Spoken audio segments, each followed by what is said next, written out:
Sa pagmamahalang pangarap at estado ng buhay ang pagitan. Sapat nga ba ang pag-ibig para ang pagmamahalan ay maipaglaban? Si Mateo ay isang probinsyano na lumaki sa isang maliit na baryo. Sa araw-araw na pagtatrabaho sa bukid kasama ang kanyang ama, ay ramdam niya ang sobrang hirap ng buhay. Minsan, habang nakatingin sa malayo, ay pinangarap niyang magkaroon ng mas magandang buhay. Buhay na nais niya para sa kanyang mga magulang. Isang araw, kauuwi niya lamang galing bukid nang marinig niya ang pag-uusap ng kanyang mga magulang tungkol sa hirap ng buhay.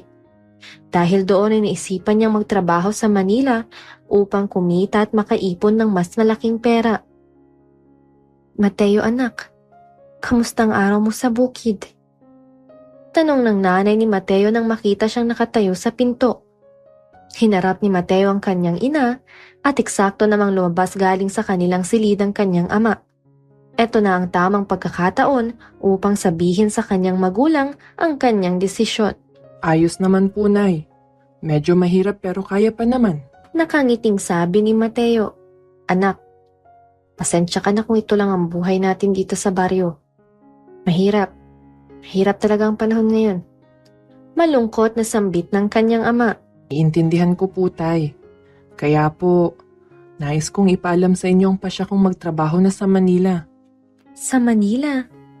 Anak, hindi ba delikado roon? Wala kang makakilala roon, Mateo. Nag-aalalang ani ng kanyang ina. Naiintindihan ko po na nag-aalala kayo, Nay. Pero gusto ko pong subukan. Para sa atin din po ito. Para sa kinabukasan natin. Malay natin, baka nasa syudad pa lang swerte. Mahabang katahimikan ang namayani sa kanilang pagitan bago ito basagin ng tinig ng kanyang ama. Kung yan ang desisyon mo, anak, susuportahan ka namin. Buong suporta na saad ng kanyang ama. Bilang magulang ay alam ng kanyang ama na marapat lamang na hayaan niya ang kanyang anak na lumipad ng matayog. Isang araw bago ang kanyang pagluwas, ay inayos na ni Mateo ang kanyang mga gamit at inilagay lang sa isang backpack. Hindi kasi nila kaya kahit maliit na maleta. Pero sapat na ang gamit niyang bag upang magkasya ang kanyang mga gamit.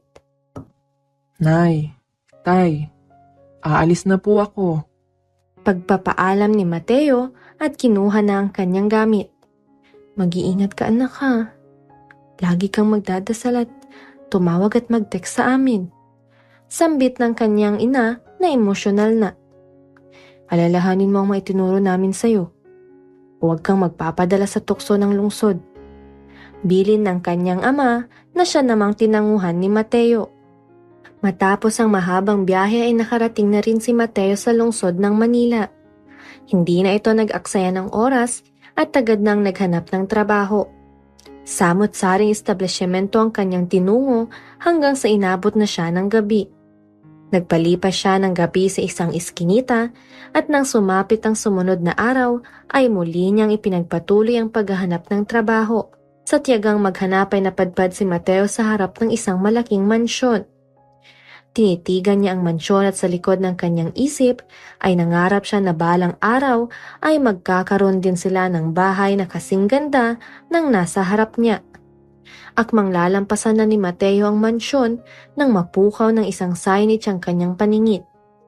Agad siyang nag-doorbell at naghintay pa siya ng ilang segundo bago lumabas ang isang ginang na nakasuot ng pang-maid na damit.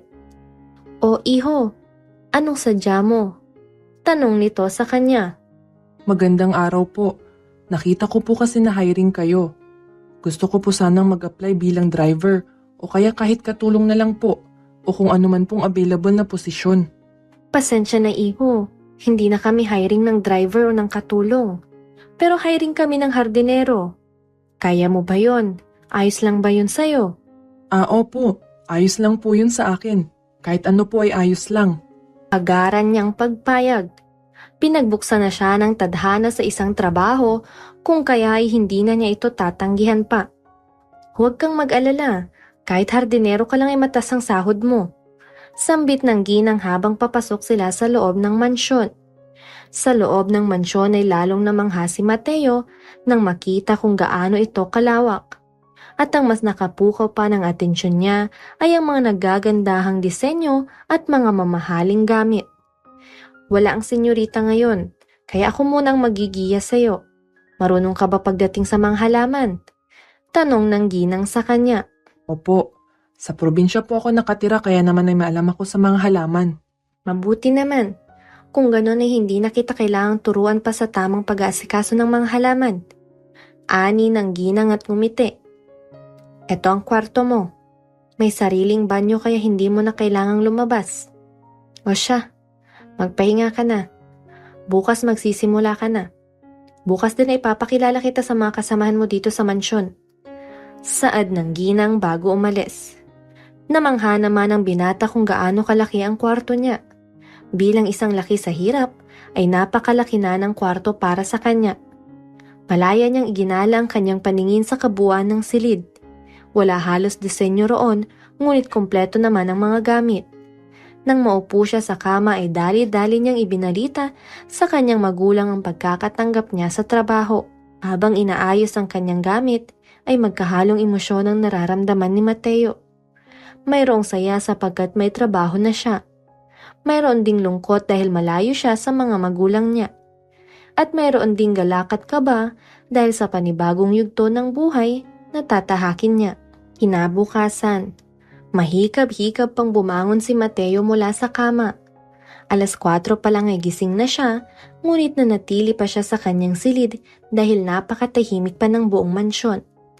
Nang mag-7 ay doon lamang siya lumabas at agad naman siyang natagpuan ng mayordoma. Gising ka na pala, iho.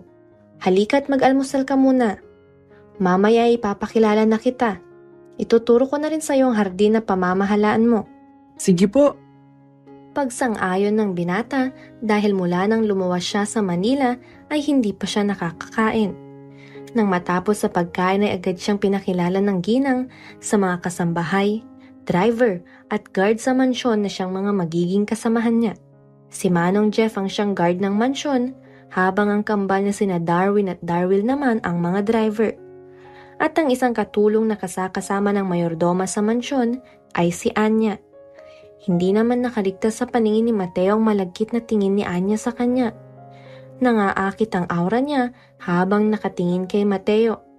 Kaya naman ay mabilis na nag-iwas ang huli dahil kabilin-bilinan ng kanyang ama na lumayo sa tukso.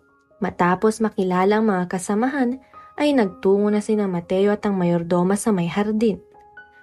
Ito ang hardin ni senyorita. Asikasuhin mo ito ng maayos. Ayaw na ayaw pa naman nun ng palpak at sobrang masungit rin yun madalas. Kahit wala siya ngayon dito, ayusin mo pa rin ang trabaho mo. Bilin ng mayordoma. Tuwing umuuwi siya, ang hardin niya ang agad na una niyang binibisita. Kaya siguraduhin mong malinis ang hardin. Maliwanag ba? Tanong ng ginang sa kanya. Opo. Sisiguraduhin ko pong laging maayos at malinis itong hardin ni senyorita. Aayusin ko po ang trabaho ko. Determinadong sambit ni Mateo. Yan ang gusto ni senyorita. May determinasyon sa trabaho. O siya, mauna na ako sa'yo. Magsimula ka na ring magtrabaho diyan. Hindi ko alam kung ngayon ba o bukas uuwi si senyorita. Kaya magsimula ka na ngayon. Ani ng ginang at iniwan na sa hardin si Mateo. Nang makaalis ang ginang ay mariing tinitigan ni Mateo ang buong hardin. Maraming mga halaman doon ngunit hindi nakaayos. Imbis na maaliwalas tignan ng hardin ay tila naging magulo ito na animoy kagubatan. Kaya matapos huminga ng malalim ay itinaas ni Mateo ang manggas ng suot niyang long sleeve na pangbukid bago simulang ayusin ang hardin. Ang mga ligaw na damo ay walang pasabing binunot ni Mateo hanggang mawala ang mga ito sa kanyang paningin. Sumunod niyang inasikaso ay ang pagkukorte sa mga shrubs o palumpong na naroon. Ang mga nasa gilid na palumpong ay ginupit niya na hugis bilog, habang ang mangilan-ngilan sa may gitnang bahagi ay kinorte niyang puso at doon itinabi ang kawayang upuan. Sunod ay binawasan niyang mga sanga ng mangilan-ngilang puno bago putulan at ayusin ang treles na nasa may pinakaharapan na siyang pinalilibutan ng makukulay na bougainvillea. Sa pinakasentro ng hardin ay naroon ng mga roses na nakatinim. Mahilig sa hardin pero pagdidilig lang yata ang alam. Swerte nyo at nandito na ako. Hindi ko lang kayo aayusin dahil palalaguhin ko din kayo. Pagkausap niya sa mga halaman. At hindi pa nga lumulubog ang araw ay tapos na ni Mateo ang pagsasaayos sa hardin. Napangiti si Mateo sa kanyang sarili dahil sa naging kinalabasan ng hardin. Mula sa itsurang magulong kagubatan ay naging mapayapang tanawin ng hardin. Oh, may humabol pa. Anya nang makitang nag-aagaw buhay na lavender sa sulok. Dali-dali ngunit maingat na minungkal ni Mateo ang lavender na bulaklak at saka ayon itinanim sa gilid ng pathwalk. Ngayon pa lang ay nakikinita na ni Mateo na magiging Little Amsterdam ang hardin sa oras na mabuhay niya ito. Ay grabe naman yan. Hindi makapaniwalang untag ni Anya nang makita ang hardin matapos niyang hatiran ng merienda si Mateo. Napakaganda na ng hardin. Ang galing-galing mo naman, Mateo. Lalo tuloy ako nagkaka-interes sa'yo. Pasensya ka na, Anya. Pero mukhang mas magkaka-interest pa ako sa mga bulaklak kaysa sa mga babae. Sagot ni Mateo sapagkat nakaukit na sa kanyang isipan ang bilin ng kanyang ama. Ang suplado mo. Lalaki ka lang. Pipigay ka rin sa akin. Sumbat ni Anya sabay subsob ng kanyang hinaharap kay Mateo na walang pakialam. Ilang linggo na mula nang magsimulang magtrabaho si Mateo sa mansyon. Ngunit hindi pa rin niya nasisilayan ng among babae na kung tawagin nila ay senyorita. Sa mga linggong nakalipas ay nagawa ng buhay ni Mateo ang hardin. Ang mga bulaklak na kanyang isinaayos ay buhay na buhay na. Ngayong linggo ay maaari na siyang mamitas ng mga matured flower na pwede nilang ilagay sa flower vase at i-display sa mansyon. Maraming salamat. Pasasalamat ni Mateo kay Anya na dinalahan siya ng pagkain. Ang aga mo kasing nagising, kaya naisip ko na baka hindi ka pa nag-aalmusal. Ani Anya. Ayos lang. Sanay din naman akong hindi nag-aalmusal. Sagot ni Mateo dahil sa probinsya ay bihira lamang silang mag-almusal. Ang bait mo no? Tapos ang pogi at macho mo pa. Kaya kita nagustuhan eh. Pambobola ni Anya. Napailing na lamang si Mateo. Sa mga nakalipas ding linggo ay walang mintis na hindi nagpapapansin si Anya sa kanya. Bagaman laking hirap ay maibubuga naman ang kanyang itsura. Salamat din sa pagbubukid kung kaya ay maskulado ang katawan niya. Pasensya ka na talaga, Anya. Pero kaibigan lang ang turing ko sa'yo. Mas malakas ang pananalig ko sa pangarap na nais ko para sa mga magulang ko kesa sa pansariling kaligayahan. Isa lamang ang pangarap ni Mateo bago umalis ng kanilang probinsya, kung kaya naman ay iyon lang din ang bibit-bitin niya pa uwi. Para sa kanya ay may tamang oras ang pag-ibig at ang babae. At hindi pa iyon ngayon sapagkat kailangan pa niyang iangat sa hirap ng buhay ang kanyang mga magulang. Naku Anya, kanina pa kita hinahanap. Dadating ang senyorita ngayon. Kaya ayusin mo ng mga gamit niya. Linisin mo rin ang kwarto niya, lalo ng opisina niya. Sunod-sunod na sambit ng mayordoma. Ay, ang maarte at ang supladang senyorita ay pauwi na. Sarkastikong ani Anya bago magmarcha patungo sa silid ng senyorita. Naging abala ang bawat isa dahil pauwi na nga ang kanilang senyorita. Hindi na linya ng kanyang trabaho ang maglinis, ngunit tumulong pa rin si Mateo. Pagkatapos niyon ay naligo na siya at nagbihis upang maging presentable sa harap ng senyorita. Nang matapos siya at lumabas ng silid ay tahimik ng buong mansyon. Dali-dali siyang tumungo sa labas kung nasaan ang hardin. Doon ay natagpuan niya ang lahat ng mga kasamahan. Ngunit nang ibabaw ang imahe ng isang figura na kanilang kasama. Nakatalikod lang itong ngunit naaaninag na ang taglay nitong ganda sapagkat halos perpekto ng hugis ng kanyang katawan. Mahaba tumaalon sa dulo ang buhok niya. Balinkinita ng kanyang katawan at kitang-kita ang kanyang kurba maging maumbok niyang pang-upo. Nagising naman ang diwa ni Mateo nang makitang ikiling ng senyorita ang kanyang ulo. Where is the new gardener? Ani Bianca, ang senyorita ng mansyon. Senyorita si Mateo po, ang bagong gardener na hinaya ko. Saad ng mayordoma at tinawag si Mateo. Kaya kahit ayaw niya pa magpakita, ay sumunod na lamang siya. Magandang araw po.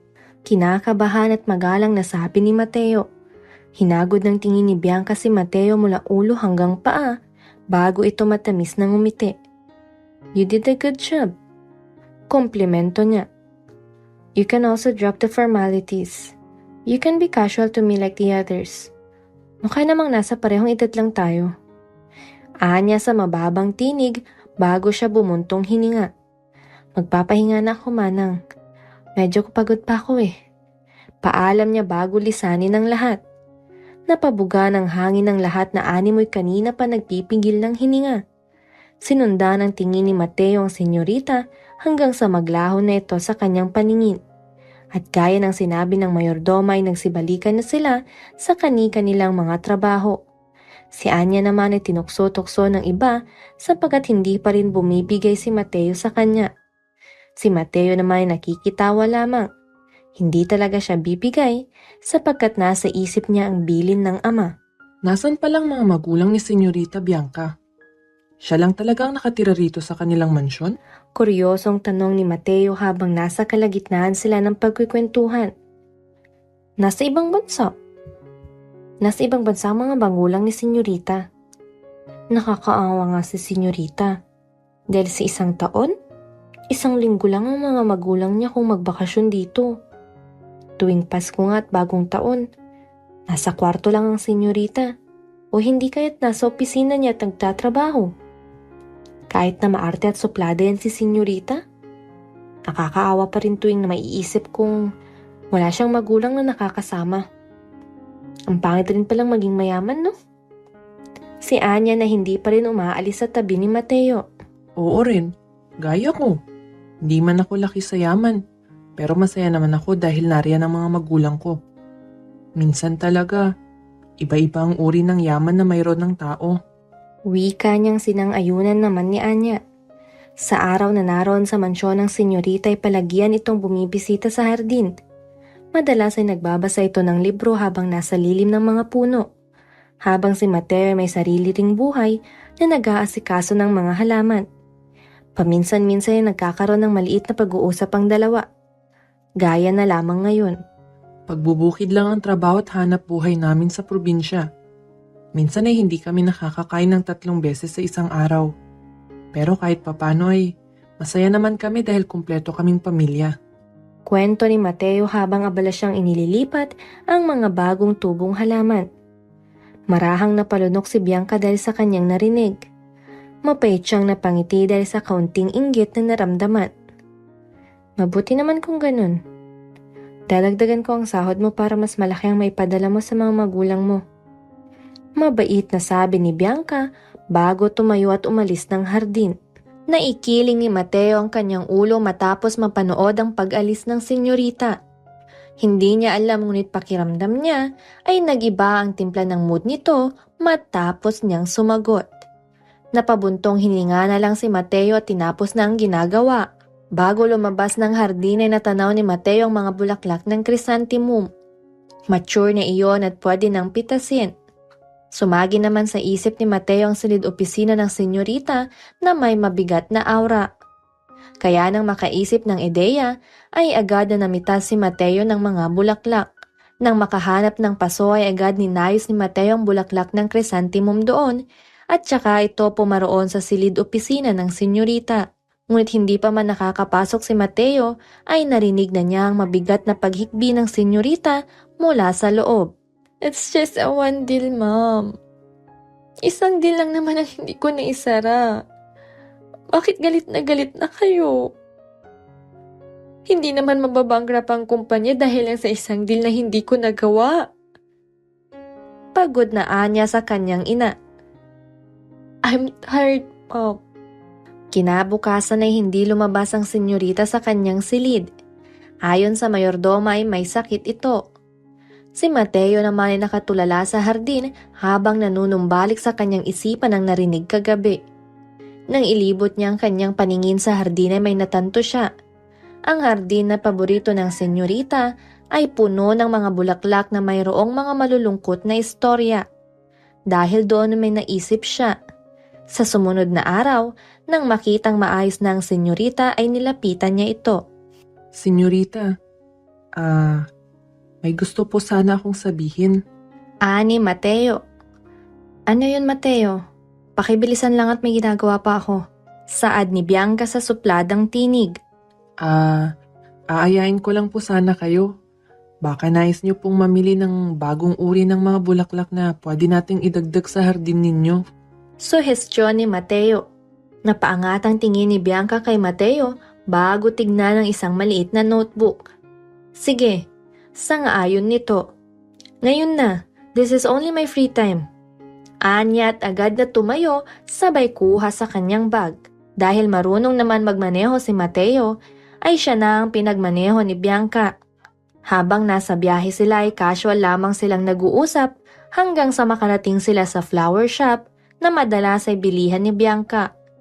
At agad naman siyang inusisa ng manager dahil sa kasama niyang lalaki. Kahit pa sabihin niyang hindi niya nobyo si Mateo, ay hindi naniniwala ang manager. Patuloy ito sa pagtukso sa kanya, kung kaya ay hindi niya napigilang titigan si Mateo na abala sa pamimili ng mga bulaklak. Napalunok si Bianca at agad na nag-iwas ng tingin matapos maramdaman ang pag-iinit ng kanyang pisngi matapos niyang aminin sa kanyang sarili na gwapo at matipuno si Mateo. Lalo siyang nakaramdam ng pamumula nang hindi sinasadyang magdikit ang kanilang kamay ni Mateo. Matapos nilang aksidenteng mahawakan ng isang flower pot. Kaya naman sa biyahe ay tahimik silang dalawa. Anong ginagawa mo sa akin, Mateo? Tanong ni Bianca habang nasa tapat ng kanyang bintana at nakatanaw kay Mateo na nasa hardin. Inaamoy-amoy niya ang bagong harvest na rose flower na siyang iniwan ni Mateo sa kanyang opisina. Mas maliwalas ng hardin mo ngayon, senyorita. Ani Mateo matapos niyang muling ayusin ang hardin. Sa pagkakataong ito, makukulay na bulaklak ng marigold, lavender, sunflower, gardenia at iba pang bulaklak ang makikita sa loob ng hardin. They all means happiness and love. Ani Bianca na ikinagulat ni Mateo. Marahang humarap ang dalaga sa kanya at matamis siyang ginawaran ng ngiti. I think I like you, Mateo. Ang mabilis na pag-amin ni Bianca sa kanya. Matapos ang pag-amin ni Bianca ay umiwas si Mateo. Umalingaw-ngaw sa kanyang isipan ang bilin ng kanyang ama. Idagdag pa ang katotohanang sinabi ni Anya. Ang katotohanang malayo ang agwat ng estado ng buhay nila ni Bianca. Kaya naman imbis na paunlakan ang pag-ibig na inaalay ni Bianca, ay tumakbo si Mateo palayo. Ngunit si Bianca ay nanatiling desidido. Matapos ang ilang araw na pag-iwas ni Mateo ay puno na ang pasensya ni Bianca. Wala pang lalaki ang tumanggi sa kanya.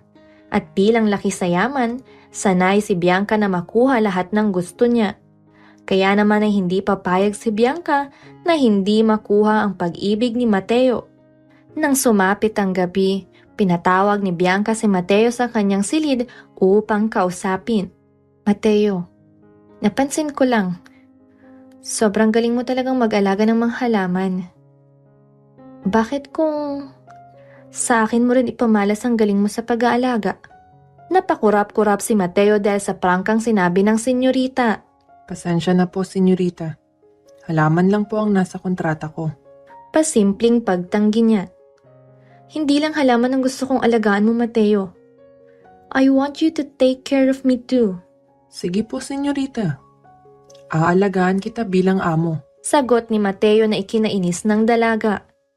Mukhang hindi ka bibigay sa maayos na usapan. Bulong ni Bianca bago tumayo sa harap ni Mateo at walang ano-anong hinubadang suot niyang roba. Napatiimbagang si Mateo sabay iwas ng tingin. Aalis na po ako, senyorita. Humarang si Bianca sa pinto at ayaw paalisin si Mateo. Alam mo ba, Mateo, na maraming nagkakagusto sa akin.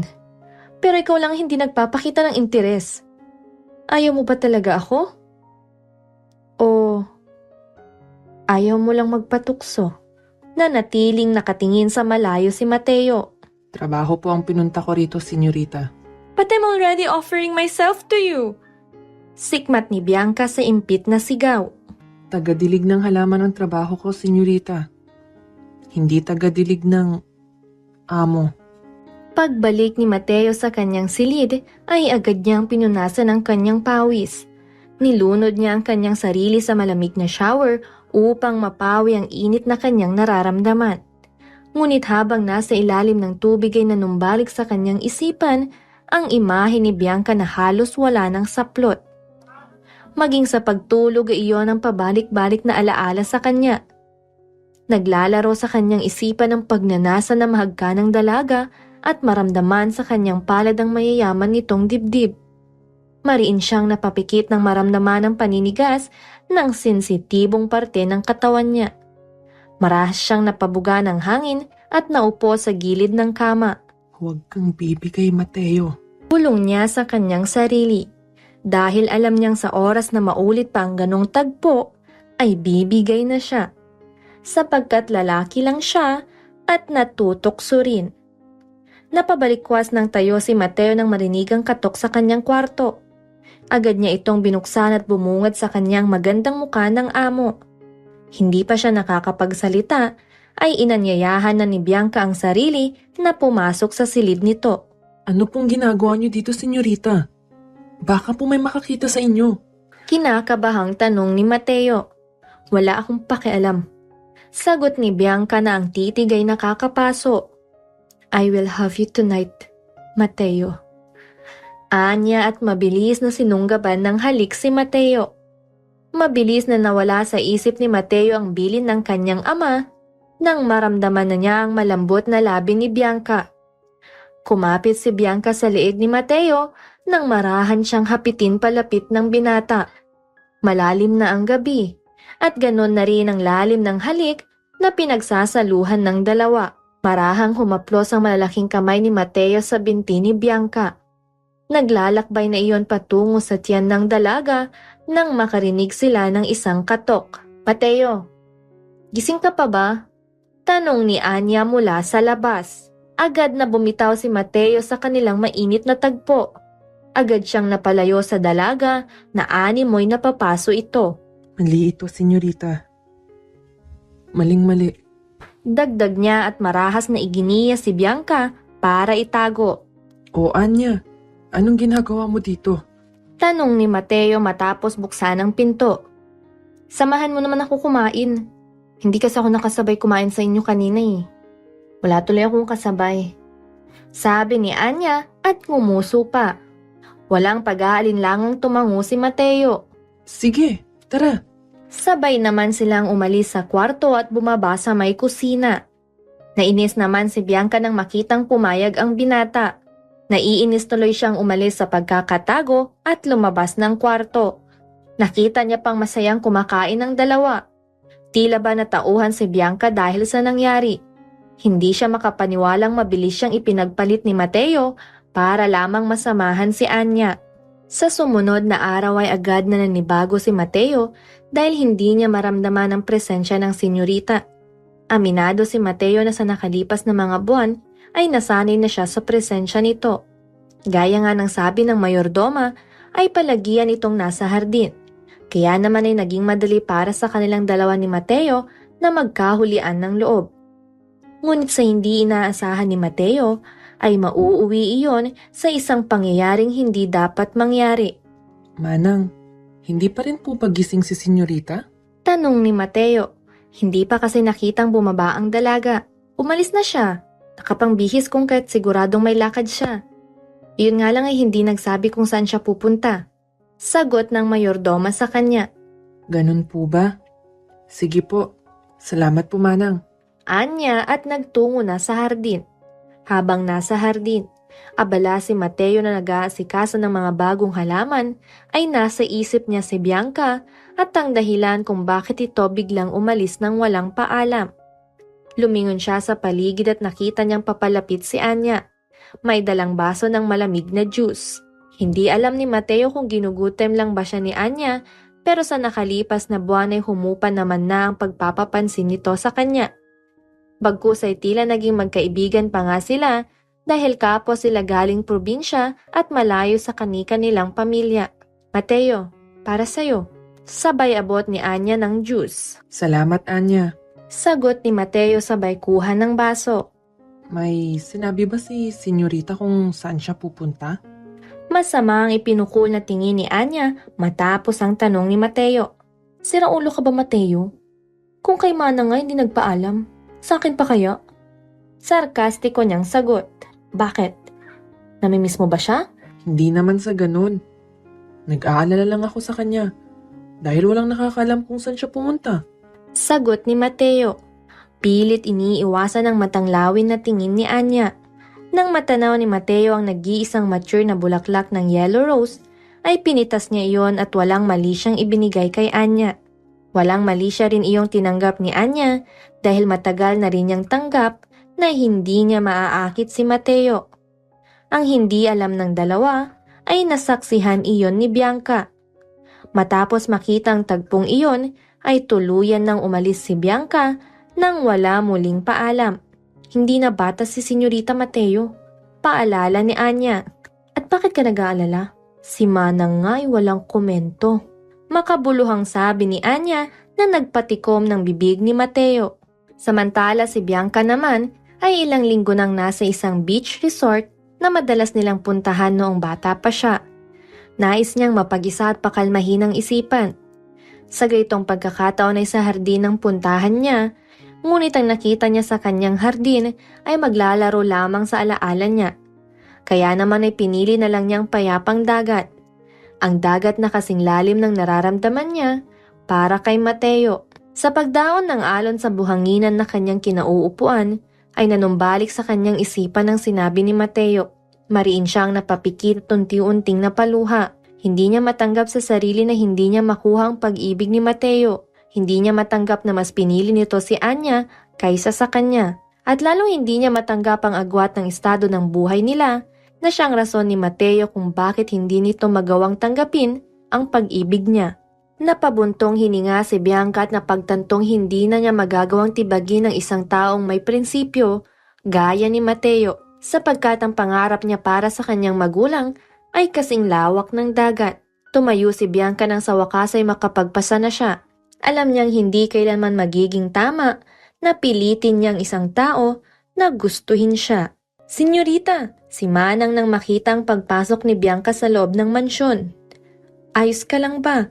Bakit ngayon ka lang? Ngumiti ng tipid si Bianca at agad na napansin iyon ng mayordoma. Tila ba nagbabalik ito sa dating ugali niya. Trabaho lang, Manang.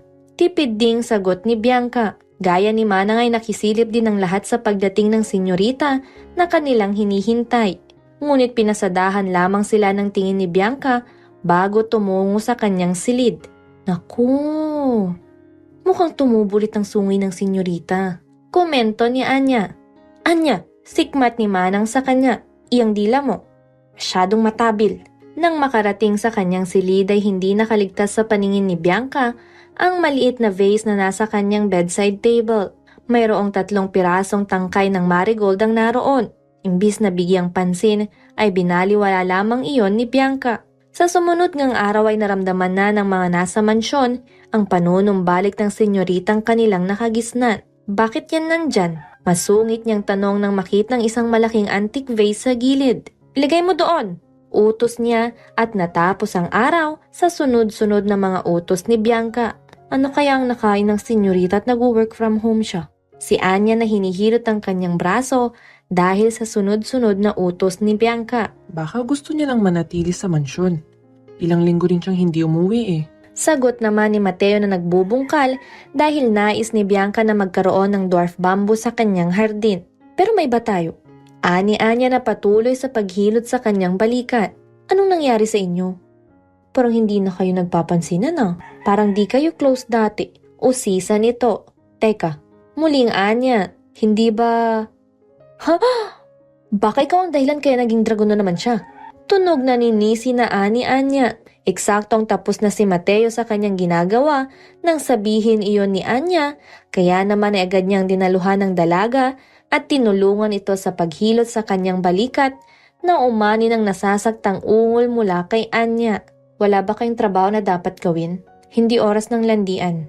Masungit na ani Bianca mula sa likuran ng dalawa. Senyorita, Pahabol na tawag ni Mateo, ngunit hindi na siya pinansin ni Bianca. Patuloy na lumipas ang araw at hindi pa rin kinikibo ni Bianca si Mateo gaya ng dati.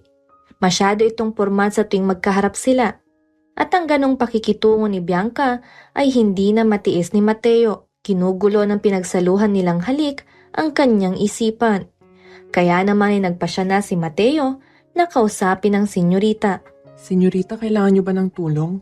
Tanong ni Mateo nang makita si Bianca na may mga bitbit na makakapal na papeles. Hindi na.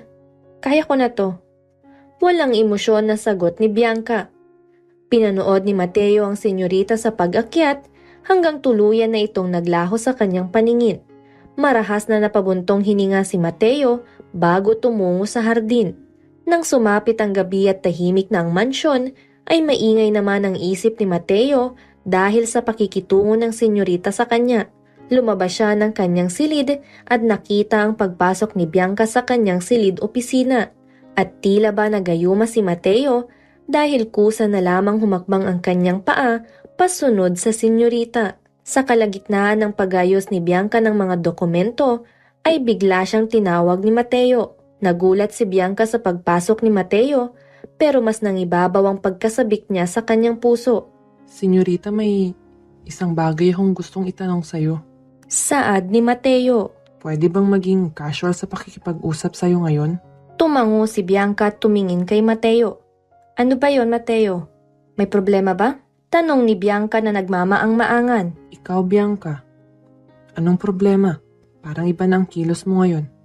Hindi mo na ako kinakausap katulad ng dati. May nagawa ba akong mali? May nagawa ba ako, Bianca? Tuloy-tuloy na ani Mateo. Kakaiba ang naging dulot ng pagsambit ni Mateo sa kanyang pangalan dahil agad na pinangilidan ng luha si Bianca. Hindi rin biro ang pagtitiis niya sa nakalipas na buwan. Mateo, alam mo ba kung gaano kakatanga? Prangkang saad ni Bianca na ikinalaglag ng panga ni Mateo. Hindi mo ba alam kung gaano mo ako nasaktan at patuloy na nasasaktan? Marahang napalunok si Mateo dahil sa narinig mula kay Bianca. Nanikip ang kanyang dibdib nang makita ang magkahalong sakit at galit sa kanyang mga mata kahit padim lang ang ilaw sa loob ng opisina. Senyorita, pasensya na kung nasaktan kita. Hindi ko naman intensyon nasaktan ka sa kahit anong paraan. Marahang napatawa si Bianca. Pagkatapos ng lahat ng nasaksihan ko? Huwag mo na akong paikutin pa, Mateo. Saad ni Bianca na puno ng pait ang tinig. Ako na ang magsasabi ng totoo. Ikaw ang may kasalanan kung bakit ako nagkakaganito. Ano bang wala sa akin, ha? Hindi naman ako magiging sagabal sa pangarap mo para sa pamilya mo eh. Bianca. Tawag ni Mateo sa kanya at natantong tila may tama ng alak si Bianca. Mula naman sa gilid ay natanaw niya ang isang mamahaling alak na naroon. Lasing ka na, senyorita. Umiling nang umiling si Bianca. Naglalasing ako dahil gusto na kitang kalimutan. Ayoko nang ipilit ang sarili ko sa'yo. Pahayag ni Bianca tuluyang nilagok ang alak na nasa basong hawak niya. Pero umamin ka nga, kaya ba ayaw mo sa akin ay dahil sa pangarap mo o dahil may iba kang gusto? Kaya ba ayaw mo sa akin kasi kayo na ni Anya? May kirot na tanong ni Bianca. Napakamot naman ng sentido si Mateo dahil sa tanong ng dalaga. Hindi. Wala kaming relasyon ni Anya. At wala rin akong gusto sa kanya. Kung ganun, bakit iniwan mo ako sa kwarto mo at sumama ka sa kanya ng gabing yun? Bakit binibigyan mo siya ng bulaklak gaya ng pagbibigay mo sa akin? Bakit inaalagaan mo siya at minamasahe pa? Bakit palagi kayong magkausap at magkasama? Sunod-sunod na tanong ni Bianca at mahihimigan doon ng labis na pagsiselos. Walang mali siyang mga iyon, senyorita. Matagal na kami nagkalinawan ni Anya. Matagal ko nang sinabi sa kanya na malabong magkarelasyon kami. At malabong magustuhan ko siya. Sa kanyang narinig ay tila pinagbuksan ng pagkakataon si Bianca. Dahan-dahan niyang hinakbang ang pagitan nila ni Mateo. Pwede bang bago ko tuluyang kalimutan ang pagkagusto ko sa iyo ay muli kong maranasan ang tamis ng halik mo? Si Bianca tuluyang isinara ang espasyo sa pagitan nila ni Mateo. Matunog ang naging paglunok ni Mateo. Bianca. Wika ni Mateo at akmang hahakbang, nang mabilis na kumapit si Bianca sa mga matitipuno niyang braso. Kiss me, Mateo. Kiss me. Nakakalasing na bulong ni Bianca. Marahang pumunta sa batok ni Mateo ang mga kamay ni Bianca upang doon kumapit nang tuluyan na niyang madampian ang labi ni Mateo. Nanatiling parang bato si Mateo, ngunit kalaunay tuluyan nang nalusaw ni Bianca ang batong si Mateo. Mariin niyang hinapit si Bianca habang lumalalim ang kanilang halik. Walang sinabi ang mamahaling alak na kanina ay iniinom ni Bianca dahil mas nakakalasing ang tama ng halik ni Mateo. Mateo. Bulong ni Bianca nang maihiga na siya ni Mateo sa isang sofa na naroon sa opisina. Pigilan mo ako, Bianca. Pigilan mo ako dahil hindi ko na kayang pigilan ang sarili ko. Sambit ni Mateo. Ngunit imbis na pigilan si Mateo, ay lalo lamang sinunggaban ni Bianca ang apoy. Muli niyang inabot ang labi ni Mateo na ngayon ay nasa kanyang ibabaw na. Habang si Mateo naman ay eksperto ng nahubadang manipis na roba ni Bianca. Nagsimula ng paglalakbay ng palad ni Mateo mula sa binti ng dalaga, paakyat sa kanyang kurbadang baywang, hanggang marating nito ang mayayamang dibdib ni Bianca. Sa pagkakataong iyon ay lalong napatunayan ni Bianca ang galing ni Mateo dahil hindi lamang sa pataba ng lupa ito magaling maglamas kundi maging sa kanyang dibdib din. At tunay ngang naging hardinero na si Mateo sapagkat hindi lamang ang mga bulaklak sa hardin ni Bianca ang kanyang diniligan kundi maging si Bianca rin. Para kay Bianca, iyon na ang pinaka hindi niya makakalimutang tagpo sa tanang buhay niya. Madilim pa ang paligid ay nagising na ang dalawa sa tabi ng isa't isa. Matamis ng ngiti ang unang iginawad ni Bianca kay Mateo at ganun din ang huli. Good morning. Bati niya kay Mateo. Magandang umaga, aking senyorita. Sagot ni Mateo na may halong kaba. Agad na napansin ni Bianca ang gumuhit na kaba sa mukha ni Mateo, kaya ay agad niya iyong pinuna. Sasabihin mo na naman bang mali ang nangyari kagabi? May diin sa tinig ni Bianca. Umiling naman si Mateo bilang unang tugon. Pero, nag-aalala ako. Paano kung malaman ng mga magulang mo? Hindi naman sa lingid sa kaalaman ko na hindi ka pa pwedeng magkanobyo kahit nasa legal ka ng edad. Dahil ikaw lang nag-iisang tagapagmana. Napairap si Bianca dahil totoo naman iyon. Anong gusto mo? Kalimutan na lang natin ang nangyari? Mateo, damang-dama ko ang nararamdaman mo kagabi. Tanda ko pang bawat salitang binitawan mo bilang pag-amin, habang inaangkin mo ako. Hindi ko naman itinatanggi yun, Bianca. Ikaw ang iniisip ko. Paano kung malaman nila? Baka muli kang ipadala sa ibang bansa. Anito na nalaman niya mula kay Manang. Napatiimbagang si Bianca ng may mapagtanto. Hindi lang siyang mapaparusahan sa oras na malaman ng kanyang magulang ang relasyon niya kay Mateo. Si Mateo na kanyang hardinero. Then let's keep this as a secret. Solusyon ni Bianca sa kanilang problema. Marahang pinisil ni Mateo ang kamay ni Bianca. Nagpapasalamat siya at nakuha nito ang kanyang punto. Kailangan pa niya ang kanyang trabaho dahil kailangan pa niyang tuparin ang kanyang pangako sa kanyang mga magulang. Sa mga sumunod na araw ay patago ang kanilang pagsasama. Madalas ay sa kalagitnaan ng gabi sila nagtatagpo. Minsan naman ay naroon sila sa hardin sa may suyok at nagkukulitan. Ganoon ang naging tagpo nila sa paglipas ng araw. Isang araw ay inutusan ni Bianca ang mayordoma na magpalengke kasama si Anya at ang dalawang driver. Walang ibang tao sa mansyon kundi sila lamang dalawa ni Mateo dahil ang guard naman ay madalas na nasa guardhouse na ilang metro din ang layo sa mansyon. Ngayong solo nila ang mansyon ay wala silang ibang ginawa kundi ang maglambingan.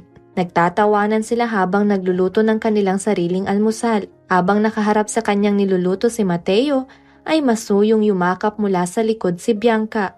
You make everything feel better, Mateo. Bulong niya sa binata. Ganyan rin ang nararamdaman ko, aking senyorita. Sagot ni Mateo at nilingon si Bianca at hinalikan siya ng banayad sa noo. Mas lalo kang gumaganda sa bawat gising mo sa umaga. Talaga? Baka binobola mo lang ako Sagot naman ni Bianca sa komplimento ni Mateo. Hindi Ang ganda kaya ng nobya ko. Nobya lang? Ang ganda ng mapapangasawa ko. Muling wika ni Mateo bago agawan ng halik si Bianca.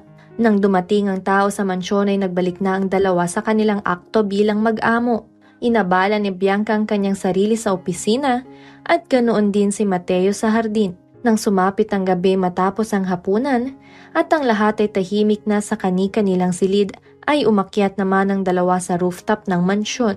Mahigpit ang yakap ni Mateo kay Bianca habang nakahiga sila at pinagmamasdan ng mga bituin. Alam mo, matagal ko ng pangarap ito. Bulong ni Bianca habang nakatingin sa mga bituin, yung magkaroon ng kasama sa ganitong pagkakataon. Parang nasa pelikula lang tayo. Magiliw niyang ani. Mas maganda pa nga ito kaysa sa pelikula. Masarap pala sa pakiramdam pag ikaw na yung nakakaranas. Sagot naman ni Mateo. Tahimik nilang pinagmasdan ng kalangitan na puno ng mga bituin. Hindi lubos sa kalain ni Mateo na magagawa niyang makaabot ng isang uri ng bituin sa katauhan ni Bianca. Lumipas pa ang araw, linggo at buwan ay nagpatuloy lamang sa kanilang sekretong relasyon sina Mateo at Bianca. Isang umaga ay nagpatulong si Anya sa paghahanda ng almusal kay Mateo dahil masama ang pakiramdam ng mayordoma. Casual pa rin sila gaya ng dati, ngunit hindi lingid sa kaalaman ni Anya ang paunti-unting pagdistansya ni Mateo. Nabawasan ang pakikitungo nito sa kanya at madalas tuwing nariyan ng senyorita ay mailap si Mateo sa kanya. Pinaunlakan ni Mateo ang pabor ni Anya dahil alam niyang maagang umalis ang senyorita, gaya ng sinabi nito sa kanya noong nakaraang gabi. Ngunit ang hindi niya alam ay hindi pala nakaalis ng maaga ang senyorita sa mansyon. Sapat na ba ang ipon mo para bumalik sa probinsya, Mateo? Makahulog ang tanong ni Anya na hindi naintindihan ni Mateo. Namimiss mo na siguro ang probinsya at gusto mo nang umuwi, no? Dagdag pa nito. Hindi kita maintindihan, Anya. Sagot naman ni Mateo sa kanya na nagsasalin ng ulam. Nasilip ni Anya ang pagbaba ni Bianca, kung kaya't mabilis niyang inayos ang kanyang anggulo. Sumandal siya sa kitchen island at inilapit ang sarili kay Mateo na abala sa ginagawa. Ang kanilang posisyon ay hindi maganda sa paningin ni Bianca at tuluyang nasira ang araw ni Bianca sa sumunod na nangyari. Natapon tuloy! Sa ulam ang tingin, hindi sa dibdib ko, Mateo. Biro ni Anya sabay tapik sa matitipunong dibdib ni Mateo. Good morning. Malamig ang tinig na bati ni Bianca na siya namang gumulat kay Mateo. Senyorita. Mabilis na agap ni Mateo. Magandang umaga, senyorita. Bati ni Anya na dinilaan pa ang daliri dahil sa natapon na ulam. Masama ang tingin na ipinukol ni Bianca kay Mateo. Hindi na ako mag-aalmusal dito. Kailangan ko maaga. Anya at tinalikuran na ang dalawa. At dahil sa tagpong iyon ay ilang araw ding nanuyo si Mateo kay Bianca, ngunit matigas ang dalaga. Kaya naman ay gagamitin na ni Mateo ang huling alas niya. Isang umaga, habang nasa hardin silang dalawa, kung saan si Bianca ay abala sa kanyang cellphone habang nagkakape, ay itinimbre na ni Mateo ang kanyang alas. Aking senyorita, may sasabihin ako sa'yo. Panimula ni Mateo nang nakangiti. Ano yun? Simpleng tanong ni Bianca. Ipapakilala na kita sa mga magulang ko sa probinsya. Matagal ko nang iniisip to. At sa tingin ko, ngayon na ang tamang panahon. Saad ni Mateo na nagpangiti kay Bianca. Saad ni Mateo na nagpangiti kay Bianca. Talaga? Kailan tayo pupunta? Bukas na bukas din kung pwede ka na. Sagot ni Mateo na malapad ang ngiti dahil nasuyo na niya ang kanyang senyorita. Kinabukasan ay pinaalam ni Bianca na si Mateo ang magdadrive sa kanya. Ginawa niyang alibay ang business trip niya sa probinsya at si Mateo ang magmamaneho. Nang sa ganon ay makabisita ito sa kanila. Hindi maitago ni Bianca ang kanyang kasabikan habang nasa biyahe sila patungo sa probinsya. Hindi naman sa ignorante siya sa tanawin ng lugar. Ngunit bibihira lamang siyang makapunta sa probinsya, kaya ay namamangha siya sa mga naturalistic view ng lugar. Dumaan sila sa mga malalawak na taniman at ang mga kabundukan hanggang sa marating nila ang simpleng bahay ng pamilya ni Mateo. Nay! Tay! Nandito na po kami! Masayang tawag ni Mateo habang papasok sila sa bakuran. Lumabas ang mga magulang ni Mateo at agad silang sinalubong ng ngiti. Mateo anak! Salubong ng ina ni Mateo sabay yakap sa kanya. Ang tagal mong nawala anak. Anya doon napansin ang kasama ni Mateo. Oh, sino naman ang magandang kasama mo anak? Nay! Tay! Ito po si Bianca. Siya po ang nobya ko, Bianca. Ito ang mga magulang ko. Pakilala ni Mateo kay Bianca at ganoon din sa mga magulang niya. Mariing katahimikan ang namayani sa pagitan nila habang malapad ang ngiti ni Bianca, ngunit hindi naman maipaliwanag ang emosyon sa mukha ng magulang ni Mateo. Magandang umaga po. Magalang na bati ni Bianca at nagmano sa kanila. Magandang umaga rin, iha. Balikbati ng ina ni Mateo nang makabawi na ito sa pagkakatulala. Tuloy kayo. Magpahinga muna kayo sa sala. Saad naman ng ama ni Mateo. Payapa ang naging almusal nila at matapos niyon ay nagpasya si Mateo na ipasyal ang nobya. Ipinakita ni Mateo kay Bianca ang kanilang maliit na sakahan at mga alagang hayop. Kitang-kita ang kasiyahan ni Bianca habang tinuturuan siya ni Mateo kung paano magtanim at mag-alaga ng mga hayop. Malayong malayo si Bianca sa sinasabi nilang maarte dahil walang pandidiri at nag-i-enjoy lang ang dalaga. Alam mo, Mateo, masaya pala dito sa probinsya. Tahimik at simple ang buhay. Sabi ni Bianca habang pinagmamasdan ng malawak na taniman. Oo, dito ako lumaki. Mahirap ang buhay dito pero kaya naman kahit papano. Kaya mo ba sa gaytong buhay? Tanong ni Mateo at sumulyap kay Bianca. Kaya. Matatag na ani ni Bianca. Kasama naman kita eh. Mariing sagot ni Bianca at masuyong ngiti naman ang iginawad ni Mateo sa kanya. Kinagabihan ay mariin ang naging pag-uusap ni Mateo at ng kanyang mga magulang. Hindi ito ang pangako ni Mateo, ngunit narito na siya sa sitwasyon. Pinanindigan niyang mahal niya si Bianca kahit pa ito ay amo niya. Hindi ka ba masasaktan sa desisyon mo, anak? Mahinang tanong ng ina ni Mateo. Suportado ka namin sa lahat ng bagay, anak. Pero aminado ka naman sa agwat ng estado ng pumuhay niyo. Hindi ba? Marahang saad ng kanyang ama. Walang naging tugon si Mateo sa tanong ng kanyang mga magulang dahil hindi rin niya alam ang isasagot sa kanila. Masuyong niyakap ni Mateo ang kanyang ina. Kung makilala mo man ang magulang niya, ano man ang maging desisyon nila, huwag mong kanilimutan na nandito kami ng tatay mo, ha? Masuyong ani ng ina bago suklian ng yakap mula kay Mateo. Kinabukasan ay maagang gumising ang dalawa at naghandang bumalik pa Manila. Bago sila umalis ay nagpasalamat muna si Bianca sa mga magulang ni Mateo. Salamat po sa mainit na pagtanggap. Hindi ko po makakalimutan ang mga araw na ito. Masayang pahayag ni Bianca. Sapagkat sa maiksing panahon na nakasama niyang mga magulang ni Mateo, ay nakaramdam siya ng tunay na pangangalaga ng isang magulang. Walang anuman, iha. Bumalik kayo ulit, ha? Masuyong sagot ng nanay ni Mateo. Oo nga. Lagi kang welcome dito. Kaya bumisita kayo ulit kung may oras kayo. Dagdag pa ng tatay ni Mateo. Masayang nilisan ng dalawa ang probinsya. Habang nasa biyahe pabalik sa Manila, ay hindi maitago ni Bianca ang saya. Mateo, salamat sa pagdala mo sa akin doon. Tuloy ay mas lalo kitang minahal. Saad ni Bianca at agad na humilig patungo sa gawin ni Mateo para sa isang mabilis na halik. Mas mahal kita, Bianca. Sabi ko naman sa'yo, di ba? Magugustuhan ka nila nanay at tatay. Magiliw na anya. Sana ay magustuhan din ako ng mga magulang mo. Kalaunay pahabol ni Mateo. Tahimik ang naging pagbuntong hininga ni Bianca bago umiti sa nobyo. Magugustuhan ka nila, Mateo. Magugustuhan ka nila dahil isa kang mabuting tao. Naniniguradong saad ni Bianca. Kadalasan ay tuwing buwan ng Disyembre ang pag-uwi ng mga magulang ni Bianca. Ngunit sa hindi inaasahang balita, ay bigla nang magiging pag-uwi nila. Eksaktong 1 linggo mula nang makabalik sila galing probinsya, ay pauwi ng mga magulang ni Bianca. Magkahalong excitement at kaba ang nararamdaman ni Bianca sa hindi malamang dahilan.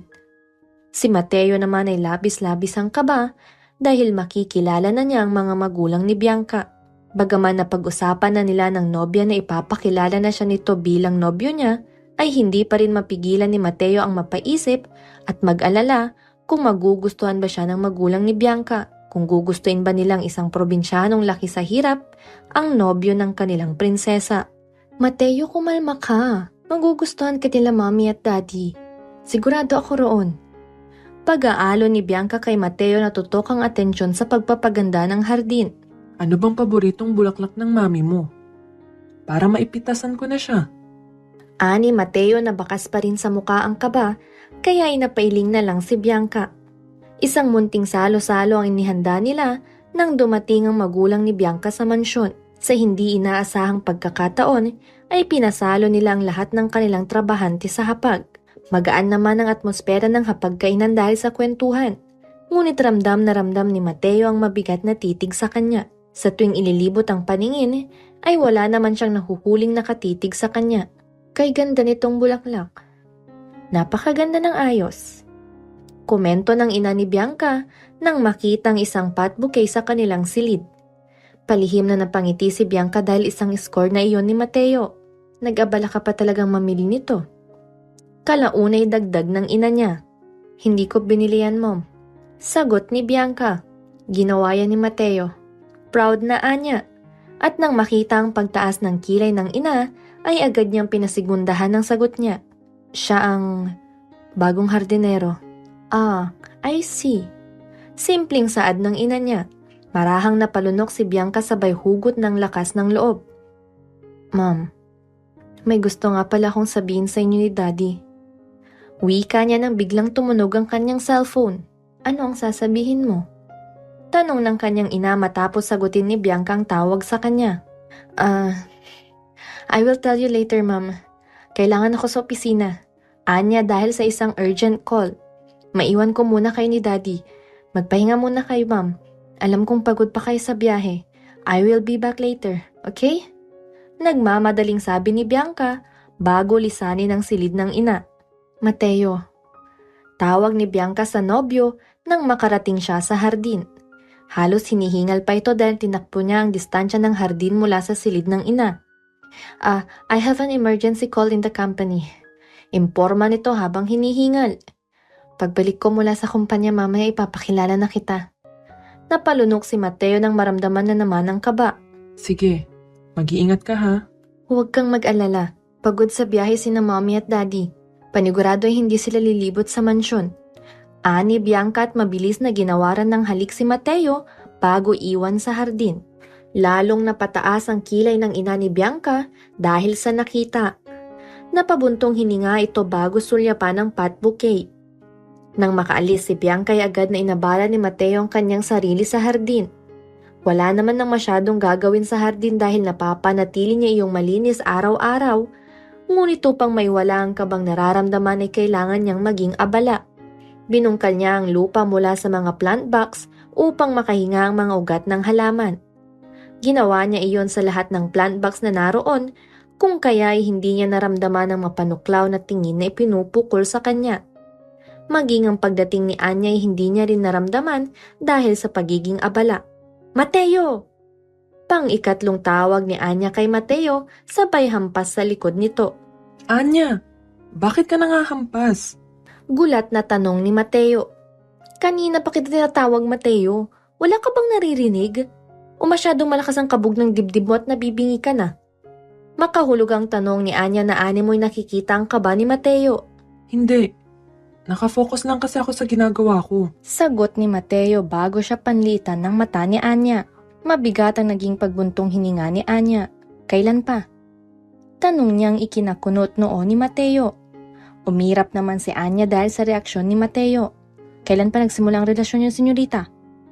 Tanong niyang nagpagulat kay Mateo. Pinatatawag ka ng senyora at senyor.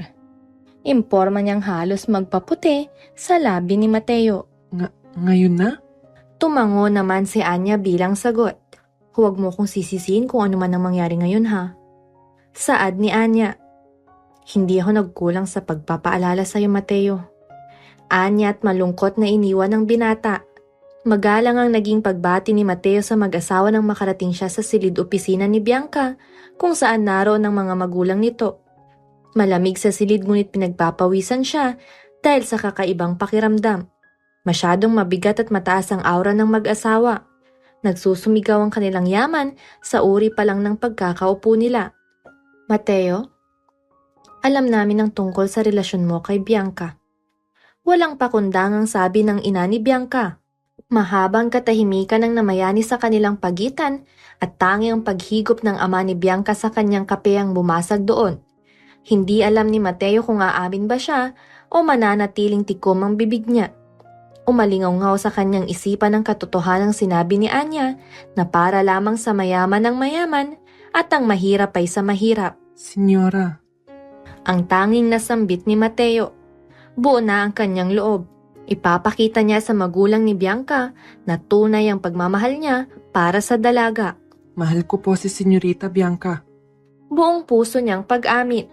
Ngunit imbis na matibag ay nanatiling walang emosyon ang magulang ni Bianca. Hindi ka nababagay para sa anak namin. Isa ka lang hardinero at mahirap ang pamilya mo. Saad ng ama ni Bianca, paano mo bibigyan ng magandang buhay ang anak namin kung hindi mo nga mabigyan ng magandang buhay ang magulang mo? Masakit na dagdag ng ama ni Bianca. May plano kami para kay Bianca at hindi ka kasali roon. Pero mahal na mahal ko po si Bianca. Mariing sagot ni Mateo. Hindi sapat ang pagmamahal mo. Sagot ng ama ni Bianca. May napili na kaming lalaki para sa kanya. Mas mayaman at mas magbibigay ng magandang buhay kay Bianca. Trabaho lang ang dapat na pinagtuunan mo ng pansin, Mateo.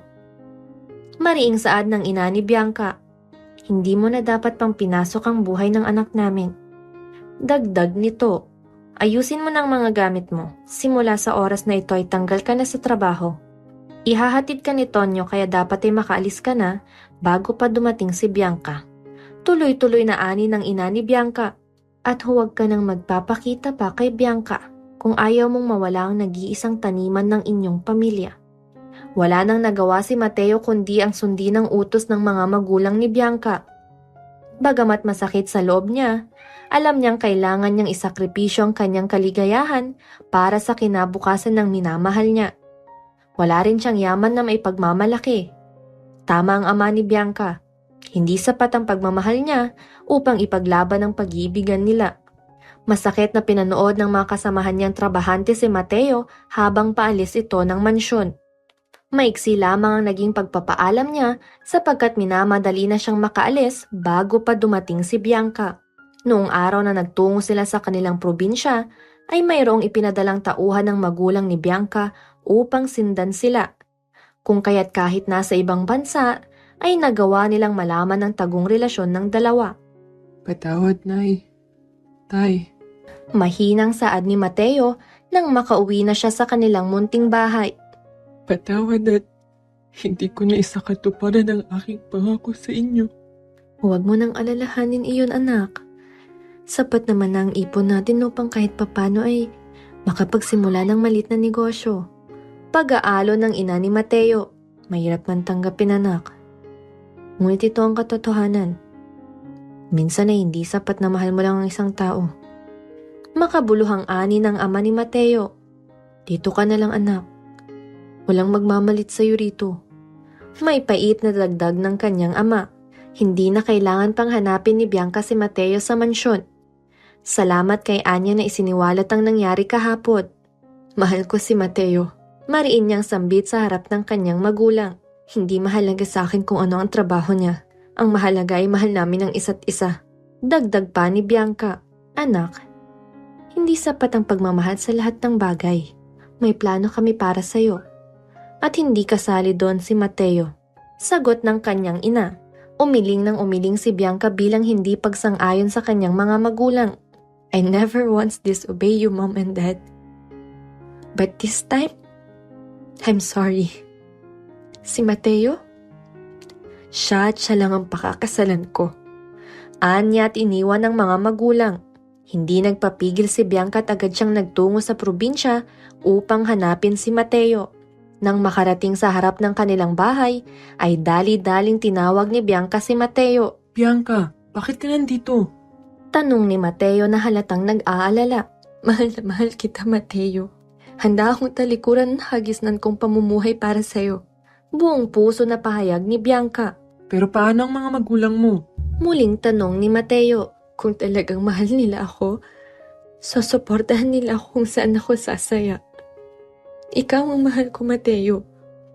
Ikaw ang gusto kong pakasalan. Madamdaming pahayag ni Bianca. Haharapin natin ito ng magkasama. Ilaban natin, Mateo. Ilaban natin. Dagdag pa niya. Nagyakap sila ng mahigpit, puno ng pagmamahal at pag-asa. Alam nilang magiging mahirap ang kanilang laban, ngunit handa silang harapin ito ng magkasama. Dahil ilang araw nang hindi umuwi ng mansyon si Bianca, ay nagpasya na ang kanyang magulang na sundan ito sa probinsya ni Mateo. Nang makarating sila sa munting tahanan ng pamilya ni Mateo, ay agad nilang natagpuan ang kanilang unika iha na masayang kasama ang pamilya ng nobyo. Kitang-kita sa kanyang mga mata ang kislap ng saya. Napakalawak ng kanyang ngiti at kay sarap sa pandinig ang kanyang pagtawa. Ngunit binaliwala iyon ng mag-asawa at pinukaw ang atensyon ng masayang pamilya ni Mateo kasama si Bianca. Bianca, umuwi na tayo. Utos ng ama ni Bianca. Humigpit ang kapit ni Bianca kay Mateo. Dad, hindi na ako bata. Mahal ko si Mateo at handa akong ipaglaban ang pagmamahalan namin. Sagot ni Bianca. Sasama ka sa amin at sa ayaw at sa gusto mo. Nakahanda ng lalaking para sa'yo. Matigas na sabi ng kanyang ama, ngunit umiling lamang siya. Pabayaan niyo na kami, Dad, please. Kay Mateo ko lang naranasan ang pag-aalaga at pagmamahal na hindi niyo man lang naiparanas sa akin. Puro kayo trabaho. At hindi niyo man lang naisip na may anak kayo nangungulila sa inyo. Minsan lang akong hihiling sa inyo. Please, Mom. Please, Dad. Please. Pagbigyan niyo ng pagmamahalan namin ni Mateo. Wala po akong yaman na may pagmamalaki, senyora at senyor. Pero hindi rin ako hanggang dito lang.